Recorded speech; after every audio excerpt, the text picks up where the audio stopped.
हम लोग यहाँ पे अनसॉल्व पेपर सॉल्व कर रहे हैं। इसमें 2019 का ये सेट नंबर 2 है ना। सेट 1 हो चुका है, अगर आपने नहीं देखा है तो वो भी देख लेंगे। चलो स्टार्ट करते हैं। पहला क्वेश्चन है, she said comma inverted comma how beautiful is the rain. ठीक है, ये एक्सक्लेमेटरी एक तरह से कलो सेंटेंस है ना। इसमें हम सेट को एक्सक्लेम्ड में चेंज करते हैं, एक्सक्लेम्ड है ना। तो बनाना स्टार्ट करते हैं। सी है ना, सी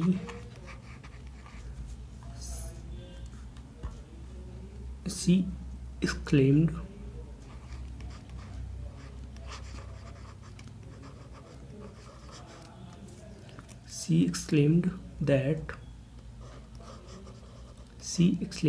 that देखो, जब ये कहा जाता है how beautiful is the rain, तो ये कोई क्वेश्चन नहीं पूछा जा रहा है ना। ये कहा जा रहा है कि जो रेन है वो बहुत ब्यूटीफुल है ना। आश्चर्यजनक रूप से ये बात बोली जा रही है। तो she exclaimed that the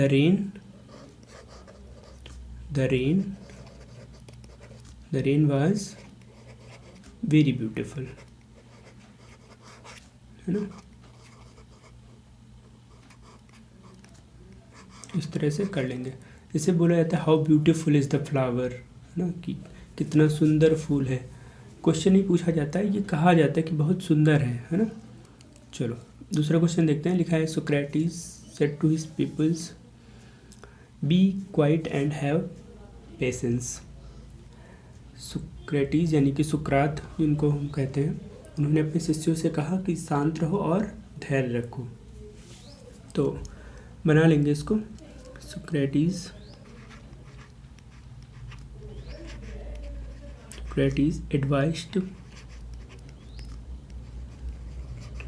advised his pupils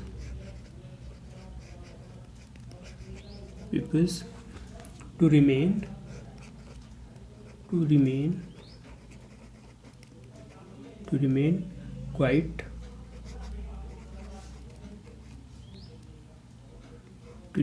quiet and be patient।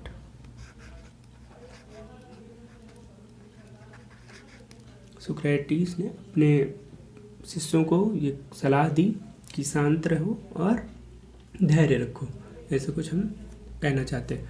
देखो, ये कोई सार्वभौमिक सत्य नहीं है ना, ना कोई यूनिवर्सल ट्रुथ है, इसलिए हम इसको थोड़ा सा चेंज कर रहे हैं। अगर ऐसा कुछ होता तो हम इसको ऐसे ही रखते हैं ना, भले ही सोक्रेटिस ने कहा है, लेकिन हम इसको थोड़ा सा चेंज करेंगे। चलो आगे देखते हैं। अगला क्वेश्चन है, कंबाइन करना है। पहला है, Tagore was a great poet, he wrote Gitanjali. ठीक, इसको सिंपल में बनाना है तो कर लेंगे। सिंपल में बनाने के लिए एक एडजेक्टिव वाला रूल होता है, जहाँ पे हम एडजेक्टिव में इसको चेंज करके बनाते हैं। जैसे बनाएंगे टैगोर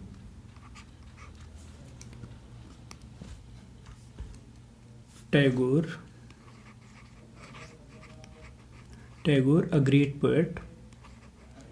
कह रहा है Tagore was a great poet, Tagore एक महान कवि थे, उन्होंने गीतांजलि लिखी थी। ऐसे दो सेंटेंस है, Tagore a great poet,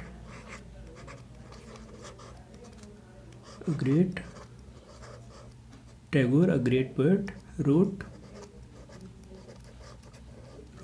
the Geetanjali.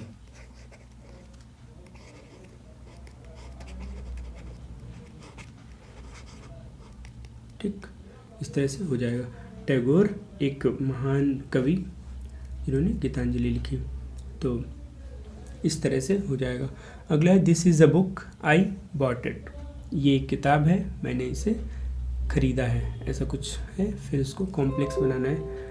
तो इसके लिए देखो, कॉम्प्लेक्स बनाने के लिए कई सारे तरीके होते हैं अलग अलग। एक होता है एडजेक्टिव क्लास वाला है ना, एडजेक्टिव क्लास वाला जो हिच, वेयर, हु, इन सब से बनता है। तो उसी से हम इसको बनाएंगे। This is the book this is the book, ये वो किताब है, विच I bought, which I bought. अब देखो यहाँ पे हमें इट फिर से लिखने की ज़रूरत नहीं है, हम उसकी बात कर चुके हैं। और एक चीज़ और देखो, यहाँ पे अ बुक था, यहाँ पे हमने द बुक किया है। देखो जब यहाँ पे अ बुक था तो इसका मतलब था कि दिस इज़ अ बुक, ये एक किताब है ना। फिर अगला सेंटेंस था आई बॉट इट, मैंने इसे ख़रीदा है। तो यहाँ पे एक नई किताब की बात कर रहा था, मतलब एक किताब की, किसी भी किताब की। लेकिन जो हम यहाँ पे द बुक कर रहे हैं, इसका इसलिए कर रहे हैं द बुक क्योंकि जिसकी बात हम आगे कर रहे हैं एक पर्टिकुलर बुक हो गई है ना। तो यहाँ पे आर्टिकल थोड़ा सा समझना है ना, यहाँ पे आ बुक नहीं करेंगे। चलो, आर्टिकल में वैसे भी हम जानते हैं आ इंडेफिनिट आर्टिकल, आ और एन है ना, ए और एन इंडेफिनिट आर्टिकल, और द डेफिनिट आर्टिकल। तो फिर द इसलिए यहाँ पे हुआ है क्योंकि ये डेफिनिट आर्टिकल हो गया। चलो, ये बुक डेफिनिट हो गई है ना। आगे देखते हैं, इनको ट्रांसफॉर्म करना है। चलो देख लेते हैं। लिखा है they close shops at 8 PM, they close shops at 8 PM। इसको पैसिव में करना है। तो देखो ये हमारा कौन सा टेंस है, प्रेजेंट इंडेफिनिट। ठीक, प्रेजेंट इंडेफिनिट है, पैसिव में चेंज करेंगे तो ऑब्जेक्ट क्या है, शॉप्स। तो बनाना शुरू करेंगे, द शॉप्स, द शॉप्स।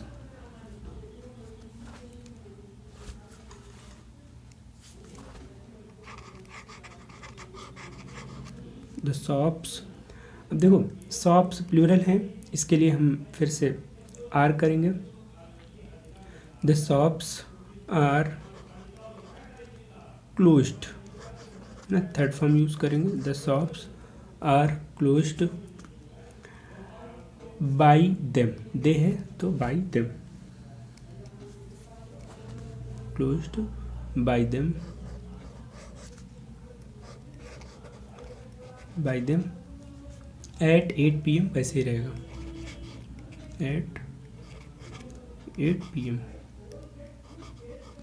ठीक, the shops are closed by them at 8 PM। अगला है he is as clever as a fox, he is as clever as a fox. वो इतना चालाक है जितना कि एक लोमड़ी है ना, यानी कि वो लोमड़ी जितना चालाक है, ऐसा कुछ कहना है। और कंपैरेटिव बनाना है तो बना लेंगे। A fox is not, fox is not cleverer, comparative degree use करेंगे।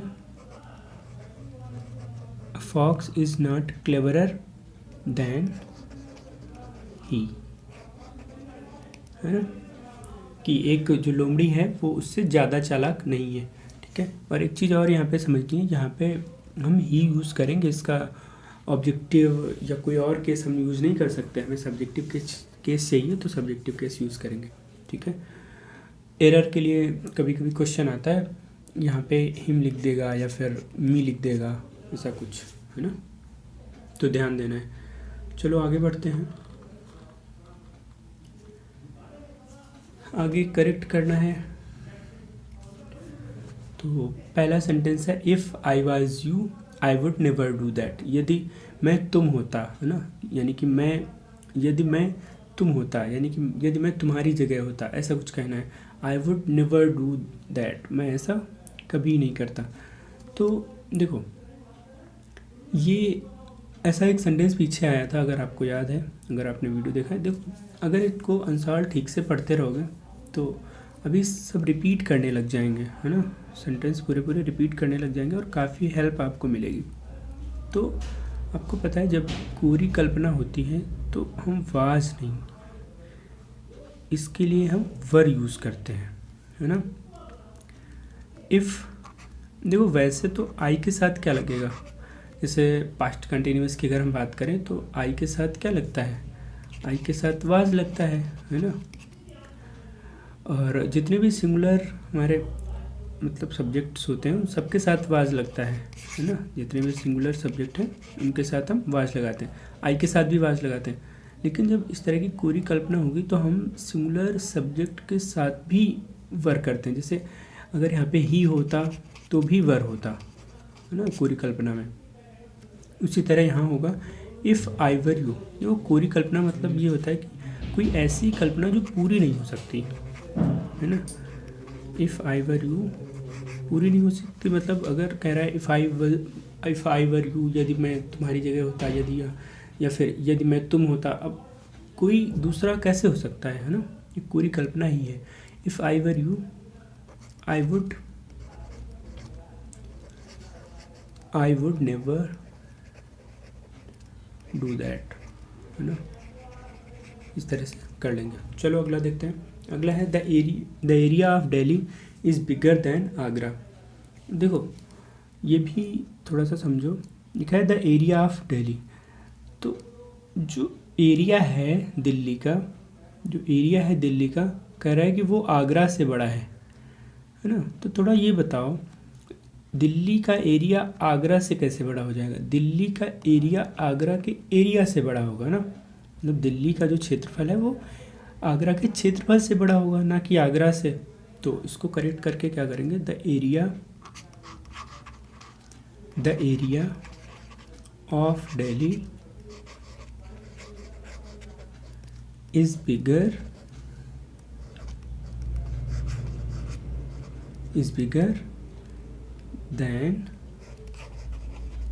देन दैट ऑफ आगरा, है ना, देन दैट ऑफ आगरा। इस तरह से सही करेंगे। अब यहाँ पे एक चीज़ और समझ लो साथ में, जैसे कभी कभी यहाँ पे कोई ऐसा नाउन आ जाए, यहाँ पे एरिया की जगह कभी कोई ऐसा नाउन आ जाए जो प्लूरल हो, है ना, प्लूरल हो। जैसे कहा गया द स्ट्रीट्स ऑफ दिल्ली, है ना, यहीं पे अगर एरिया की जगह स्ट्रीट्स कर देता, है ना, तो फिर हम यहाँ पे दैट की जगह पे दोज करते, ठीक है, उसी का हम प्लूरल बना लेते। अगला है mister PK. Roy is an MP। Mister PK. Roy is a MP, है ना। देखो सही वाला निकल जा रहा है ना, इतना कॉमन है ये, सबको आता होगा। MP, है ना, जब इसको बोला जाता है तो हिंदी अगर लिखना चाहें तो ऐसे लिखेंगे MP, है ना, MP। ये देखो M बोला जा रहा है तो A बोला जा रहा है, A। आपको पता है ये A वॉवेल साउंड है, तो हम A यूज़ क्यों करेंगे वॉवेल साउंड से पहले, तो हम N लगाते हैं, तो यहाँ पे क्या हो जाएगा N, ठीक। Mister PK. Roy is an MP, ठीक है। चलो आगे बढ़ते हैं। MP समझते हैं आप, मेंबर ऑफ पार्लियामेंट, जिसको सांसद कहते हैं। चलो अगला है why are you afraid from him. Afraid मतलब होता है डरना, कह लो किसी से, है ना, डरना। तो कह रहा है कि तुम उससे क्यों डर रहे हो, है ना, ऐसा कुछ है। तो देखो इसमें थोड़ा सा समझना है। अफ्रेड जो वर्ड है, अफ्रेड के बाद फ्रॉम नहीं, अफ्रेड ऑफ होता है ना। अफ्रेड ऑफ समथिंग या समबडी होता है, ठीक है। अफ्रेड फ्रॉम नहीं, अफ्रेड ऑफ होता है। जैसे कहा गया are you afraid of spiders, क्या तुम स्पाइडर्स से डरते हो। Are you afraid of spiders, तो स्पाइडर्स ठीक है, उधर फ्रॉम नहीं होगा ना, अफ्रेड फ्रॉम नहीं, अफ्रेड ऑफ होता है। तो यहाँ पे हम सही करेंगे इसको अफ्रेड ऑफ करके। चलो आगे बढ़ते हैं।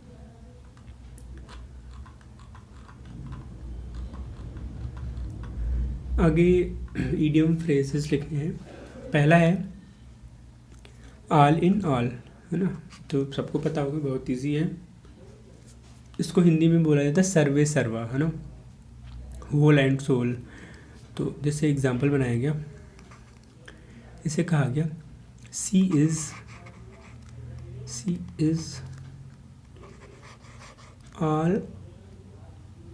all in all, she is all in all in her class, है ना। वो अपने क्लास में सर्वे सर्वा है, यानी कि मतलब पढ़ने में तेज़ होगी, है ना, सारे टीचर्स उसी पे ज़्यादा ध्यान देते होंगे, जो कहती होगी वैसा होता होगा, ऐसा कुछ कॉन्टेस्ट रहा होगा पीछे, है ना, इस तरह से। अगला सेंटेंस है in spite of. In spite of मतलब होता है बावजूद।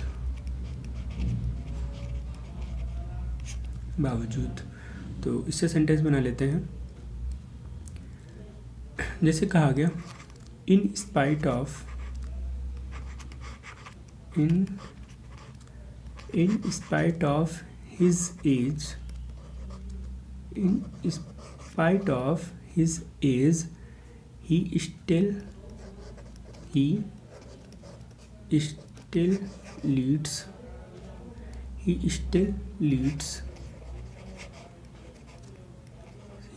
leads an active life,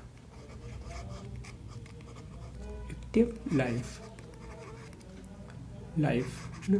जैसे कहा गया कि अपनी एज के बावजूद, मान लो कोई बूढ़ा व्यक्ति है ना, उसके लिए कहा जा रहा है कि अपनी एज के बावजूद, यानी कि इतनी एज हो जाने के बावजूद वो एक एक्टिव लाइफ लीड्स करता है ना, एक्टिव जीवन जीता है, ऐसा कुछ कहना है। इससे अगला है द एप्पल ऑफ वन आई। ये भी रिपीटेड है, पिछले किसी सेट में आ चुका है ना। अगर आप इस तरह करते रहोगे तो सब रिपीटेड, जब आप एग्ज़ाम देने जाओगे तो वहाँ पे सारे आप कर चुके होगे पहले से ही, है ना। द एप्पल ऑफ वन आई होता है वेरी डियर, कह सकते हो, है ना। आँख का तारा, है ना, आँख का तारा, बहुत प्यारा जिसको कहते हो, है ना। तो इससे रिलेटेड सेंटेंस बना लेते हैं। इसे कहा गया, अरुण इज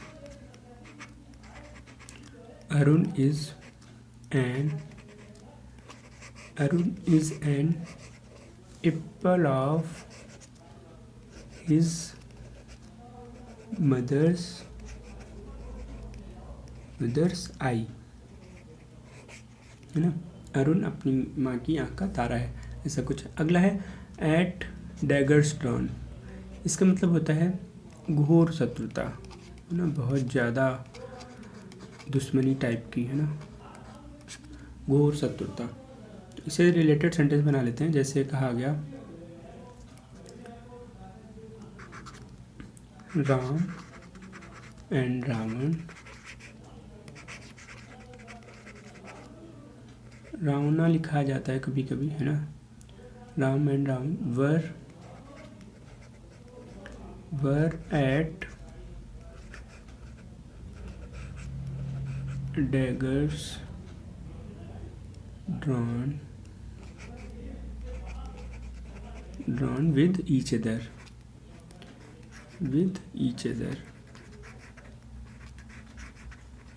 है ना। राम और रावण के बीच घोर शत्रुता थी, ऐसा कुछ कहा गया। अगला इडियम है to grease the palm. To grease the palm मतलब होता है रिश्वत देना, है ना, इसको घूस देना बोलते हो, रिश्वत देना, ठीक। और ये इंग्लिश में वर्ड होता है ब्राइब, है ना। घूस के लिए वर्ड होता है ब्राइब, BRIB। चलो इससे रिलेटेड सेंटेंस बना लेते हैं। जैसे कहा गया, यू ग्रीस the palm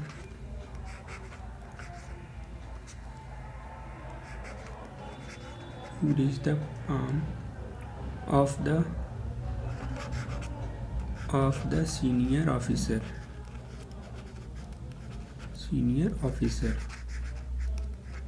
है ना। You grease the palm of the senior officer, तुम सीनियर ऑफिसर को घूस देते हो, ऐसा कुछ कहा गया है। चलो आगे देखते हैं। आगे एंटोनिम सिनोनिम लिखने हैं। तो पहला वर्ड है रेगुलर, है ना, रेगुलर। तो इसका एंटोनिम देख लेते हैं। रेगुलर मतलब हिंदी समझते होगे, नियमित जिसको कहते हो, है ना, नियमित। इसका एंटोनिम लिखना है तो इरेगुलर हो जाएगा ना, सबसे आसान, इरेगुलर। अगला है रिवार्ड मतलब होता है जैसे सम्मान देना किसी को, है ना, या सम्मान कह लो एक तरह से। तो इसके लिए वर्ड यूज़ कर सकते हैं डिसऑनर, है ना, डिसऑनर। या फिर कह सकते हैं सेंटेंस, एक वर्ड होता है सेंटेंस, है ना। ये जो सेंटेंस, वही सेंटेंस वाक्य वाला होता है, इसका मतलब सजा होता है ना, सजा। तो ये भी यूज़ कर सकते हैं। अगला है वर्च्यू। वर्च्यू का मतलब होता है गुण, है ना, गुण, अच्छाई कह लो। तो इसके लिए एंटोनिम यूज़ कर सकते हैं, जिसे कहा गया डीमेरिट, है ना, डीमेरिट यूज़ कर सकते हैं, या फिर फॉल्ट यूज़ कर सकते हैं। फॉल्ट मतलब गलती, है ना, इस तरह से हो जाएंगे। अगला सिनोनिम लिखने हैं सफिशिएंट मतलब होता है पर्याप्त, है ना, पर्याप्त। तो इसके लिए वर्ड सिनोनिम में यूज़ कर सकते हैं, जैसे कहा गया एम्पल, एक वर्ड होता है एम्पल, है ना, AMPLE, है ना, या फिर इनफ यूज़ कर सकते हैं, इनफ, या फिर एडिक्वेट एक वर्ड होता है, एडिक्वेट, है ना। अगला है यूनिक मतलब बताया था कल वाली क्लास में भी, सबसे अलग जो हो ना, सर्वश्रेष्ठ जिसको कहते हो, सर्वश्रेष्ठ, सबसे अच्छा, है ना। हाँ, उसमें एरर का क्वेश्चन था जिसमें था मोस्ट यूनिक, शायद ऐसा कुछ था, है ना। तो यूनिक के लिए सिनोनिम हम लिख सकते हैं, जैसे अनकॉमन कह सकते हो, है ना, अनकॉमन जो कॉमन ना हो, अनकॉमन कह सकते हैं। या फिर एक और अच्छा सा वर्ड होता है अनराइवल्ड, RIVALLED, है ना, अनराइवल्ड, इसका मतलब भी होता है अद्वितीय टाइप का, है ना। अगला है रिलायबल मतलब होता है विश्वसनीय,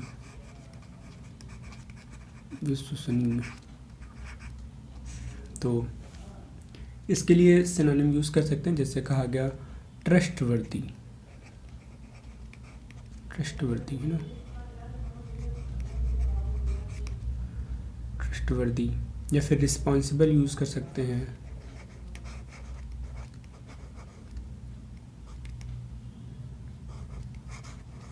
है ना।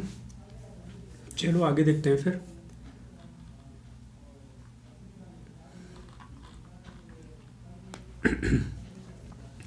आगे वन वर्ड लिखने हैं।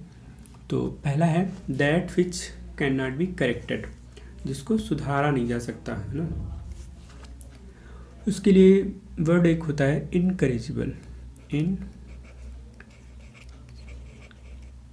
इनकरेजिबल, ठीक, इसका मतलब होता है जिसको सुधारा ना जा सके। अगला है one who knows many languages, जो बहुत ज़्यादा लैंग्वेजेस जानता हो, है ना, काफ़ी सारी लैंग्वेजेस जिसको आती हूँ, उसको क्या कहते हैं। तो इसके लिए वर्ड होता है पॉलीग्लॉट, है ना, पॉलीग्लॉट। देखो ये कभी कभी इस तरह से भी पूछा जा सकता है, one who knows more than one language, है ना, बात वही है, one who knows many languages या फिर one who knows more than one language, ठीक है। चलो आगे देखते हैं। अगला है ruler who has absolute authority, एक ऐसा शासक जिसके पास संपूर्ण पावर हो, एक तरह से कह लो। तो वो क्या होता है, डिक्टेटर, है ना, डिक्टेटर, तानाशाह जिसको कहते हो।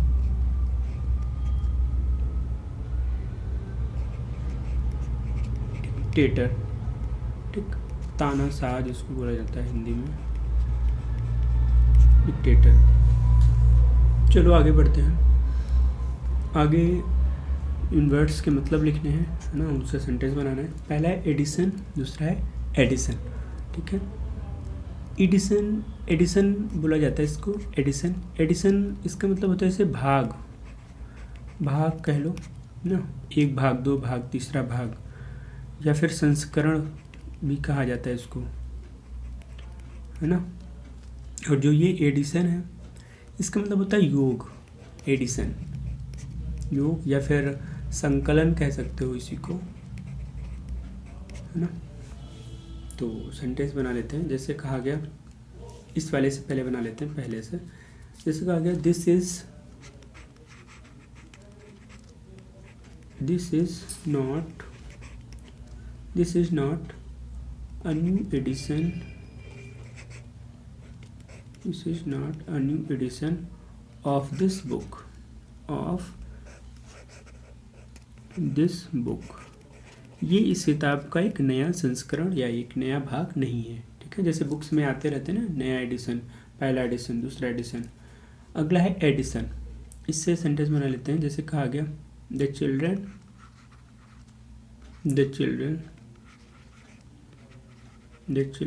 Are learning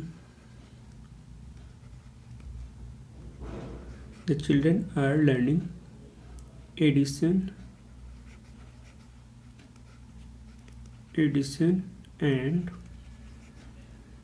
subtraction।